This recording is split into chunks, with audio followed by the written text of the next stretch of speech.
Soyons réalistes. L'infidélité ne sort jamais de nulle part. Elle se développe lentement, comme une fuite dans un toit. Tu ne la remarques pas jusqu'à ce que tout le foutu toit s'écroule. Mais voici quelque chose que personne ne te dit. Une femme qui trompe ne le fait jamais sans laisser des indices. Ce n'est jamais silencieux, jamais propre, et il y a toujours des fissures dans les fondations. Le problème, c'est que beaucoup d'hommes ignorent ces fissures. Ils pensent, elle est occupée, elle est fatiguée, elle a besoin d'espace. Mais derrière ces excuses se cache un homme qui sait, au fond de lui, que quelque chose cloche. Il n'a simplement pas encore la force de le dire à voix haute. Si tu as déjà ressenti cette sensation dans ton ventre, ce léger malaise, cette peur que quelque chose ne tourne pas rond, ce message est pour toi. Parce que lorsqu'une femme trompe, elle laisse toujours des traces dans la boue.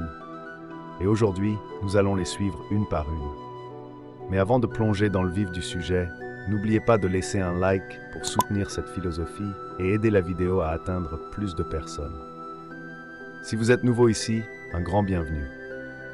Pensez à vous abonner et à activer la cloche de notification pour être alerté dès que nous publions de nouvelles vidéos sur le développement personnel.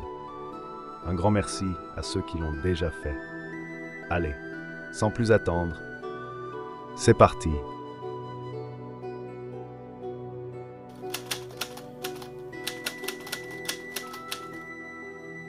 Lorsqu'une femme commence à se détacher émotionnellement, le changement ne se fait pas en criant gare. Il s'installe doucement, presque subtilement, mais il devient impossible à ignorer pour celui qui ose voir la vérité en face. Ce n'est pas un événement brutal, c'est une lente érosion. Au début, elle semble juste fatiguée, distraite, moins présente. Tu remarques qu'elle ne te demande plus comment s'est passée ta journée, qu'elle ne rit plus à tes blagues comme avant, qu'elle oublie les petites choses que tu croyais gravées dans son cœur.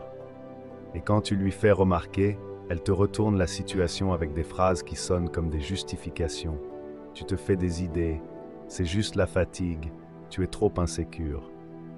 Mais au fond, tu le sens. L'énergie n'est plus la même. C'est pas toi qui as changé, c'est elle qui a déplacé son attention. Et ce déplacement n'est jamais innocent. Une femme ne s'éloigne pas sans raison. Elle commence à se désinvestir quand une autre source émotionnelle entre en jeu. Un autre homme qui l'écoute, une idée de liberté qui la séduit, ou même une nouvelle version d'elle-même qu'elle veut explorer sans toi. Ce n'est pas forcément physique, mais c'est déjà une forme de trahison. Car son regard ne te voit plus, ses pensées ne te cherchent plus, son cœur ne t'attend plus. Et cette absence déguisée en présence, cette distance maquillée en fatigue, c'est la première vraie fissure. Ce moment précis où tu n'es plus la priorité, mais une option parmi d'autres. Et si tu n'y prêtes pas attention, cette fissure devient un gouffre. Le plus tragique, c'est que beaucoup d'hommes ressentent ce basculement, mais préfèrent se taire, nier ou espérer que ça passera. Mais la vérité, c'est que ce genre de changement n'est jamais passager. C'est le début d'un éloignement émotionnel profond. Et si tu continues à faire semblant que tout va bien, tu seras le dernier à comprendre que tu étais déjà en train de la perdre.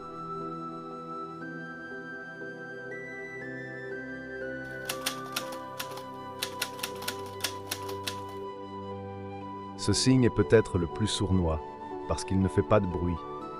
Il se manifeste dans les petits détails, dans les choses apparemment anodines, mais qui, mises bout à bout, dessinent une réalité bien plus sombre. L'infidélité ne commence pas quand elle se donne physiquement à un autre. Elle commence bien avant, dans le silence. Ce silence qui remplace peu à peu la complicité que vous aviez. Avant, elle te racontait tout. Les conversations avec ses collègues, les petits détails de sa journée, les choses qui l'agaçaient, la faisaient rire, l'émouvaient. Aujourd'hui, elle rentre et se contente d'un vague « journée chargée », sans rien ajouter. Son téléphone, autrefois abandonné sur la table, est désormais toujours retourné, verrouillé, voire littéralement greffé à sa main, comme s'il renfermait des secrets d'État. Et toi, tu observes. Tu sens que quelque chose ne tourne pas rond, alors tu oses poser une question, chercher à comprendre. Et là, tout bascule. Tu deviens le jaloux, le possessif, le toxique. Elle retourne la situation et tu commences à douter de toi-même. Mais la vérité est ailleurs. Elle segmente sa vie. Elle te coupe de certaines zones de son quotidien. Il y a maintenant deux versions d'elle, celle qu'elle te montre, soigneusement contrôlée, et celle qu'elle cache, qui s'éloigne lentement, mais sûrement. À ce stade, elle devient une illusionniste émotionnelle. Elle sourit d'une main, pendant que l'autre trace déjà des chemins loin de toi. Et si tu as l'impression de devenir fou, si tu ne sais plus quoi croire, c'est qu'elle a perfectionné l'art du gaslighting, cette manière toxique de te faire douter de tes propres ressentis. Mais malgré tout, malgré les doutes, malgré ces mots rassurants ou accusateurs, tu le sais, tu l'as toujours su. Parce que l'âme ne ment jamais quand elle sent qu'on l'efface doucement.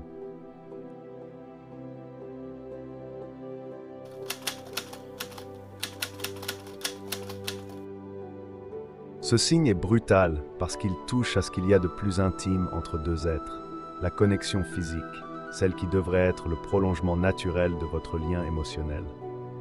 Mais soudain, quelque chose change dans le lit, ou plutôt, il ne s'y passe plus rien. Elle devient froide, absente, distante, comme si chaque geste d'affection lui coûtait, comme si ton toucher l'irritait ou l'ennuyait. Tu la sens loin, ailleurs, comme si son corps était là, mais que son esprit refusait de t'accompagner. Et pourtant, parfois, c'est tout l'inverse. Elle devient subitement trop investie, trop passionnée, avec des gestes nouveaux, une énergie qui ne lui ressemblait pas. Et là, tu te poses des questions. D'où ça vient? Pourquoi maintenant? Ce paradoxe est justement ce qui rend ce signe si dangereux. Parce que dans les deux cas, quelque chose ne va pas. Quand une femme trompe, ce n'est pas seulement son corps qu'elle offre ailleurs, c'est son intention émotionnelle qu'elle déplace. Et cette intention, elle peut soit se dessécher avec toi, soit être exagérée, dans une tentative maladroite de cacher ce qu'elle fait dans l'ombre. Le sexe devient alors un moyen de masquer la trahison, de se donner bonne conscience, ou même de détourner ton attention. Mais il perd sa sincérité, sa vérité. Tu ne ressens pas ce malaise pendant l'acte lui-même, c'est après que ça te frappe comme un froid glacial. Tu te sens vidé, rejeté, presque invisible, comme si tu venais de faire l'amour à un fantôme, comme si ses lèvres touchaient les tiennes, mais que son âme était ailleurs. Et ce sentiment, ce n'est pas juste une mauvaise passe, c'est le résidu amer de la trahison, celui qui reste quand l'amour a été remplacé par le mensonge.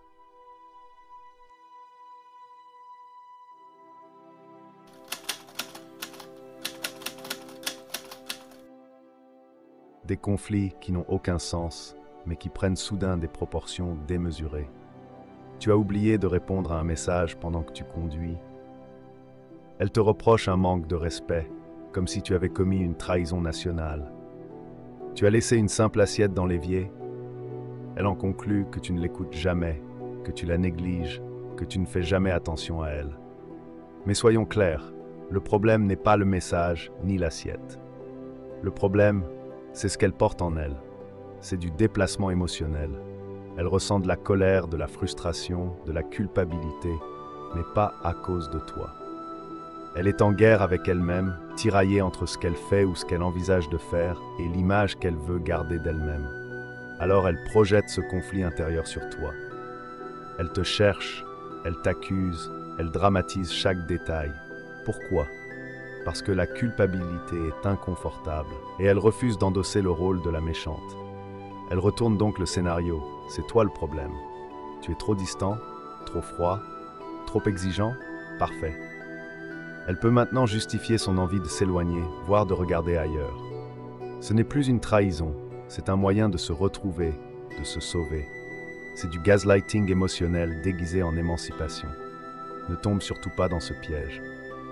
Ne perds pas ton énergie à te battre avec quelqu'un qui a déjà l'esprit ailleurs, voire un pied hors de la relation. Ne te laisse pas aspirer dans le chaos qu'elle crée pour fuir sa propre réalité. Reste lucide, observe, et surtout, choisis la paix, pas le désordre. Parce que parfois le silence face à la manipulation est la plus grande preuve de force.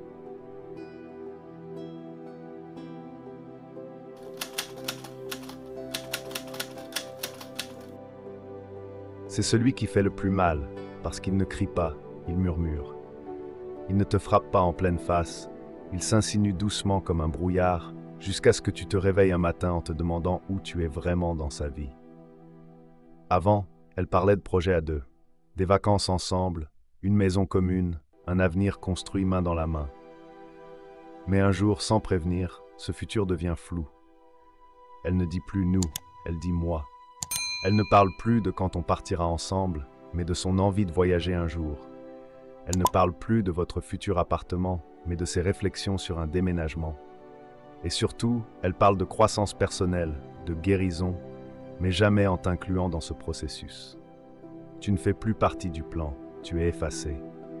Ton nom a disparu du générique. Et quand tu oses poser la question, elle retourne encore la situation. Tu dramatises. Je veux juste un peu d'air. Pourquoi tu réagis comme ça? Mais en vérité, elle est déjà en train de partir. Elle est déjà en train de se déconnecter de toi, émotionnellement, bien avant que ce soit physique. C'est pour ça que tu te sens invisible, comme un fantôme dans votre propre histoire. Son regard ne te voit plus, il te traverse. Son affection flotte dans un vide où tu es le seul encore accroché. Elle a déjà quitté la relation dans sa tête. Toi, tu es juste en train de rattraper le message qu'elle t'a déjà envoyé en silence. Et à ce moment-là, ce n'est plus une relation, c'est une illusion qui s'effondre lentement. Ne tombe jamais dans le piège de la supplication ou de la négociation quand ton cœur est en jeu. Parce que si elle doit se perdre elle-même pour se retrouver, alors elle ne t'a jamais vraiment appartenu.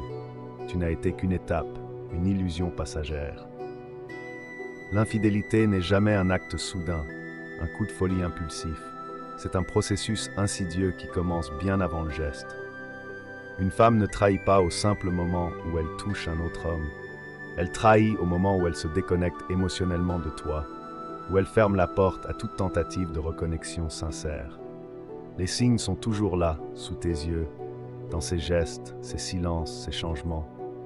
Mais il faut avoir le courage de les voir, de les affronter sans détour, et surtout la force de partir dès que tu les reconnais. Parce que la vérité, aussi dure soit-elle, est que si tu laisses quelqu'un franchir tes limites une fois, tu lui apprends que c'est acceptable. Et cette porte, une fois ouverte, est difficile à refermer. Alors, reste vigilant, garde les pieds sur terre, ne perds jamais ta dignité.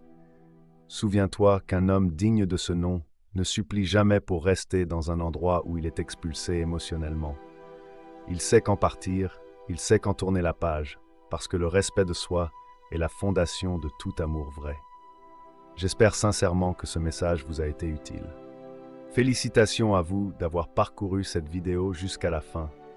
Cela prouve que vous êtes déterminé à vous améliorer et à avancer.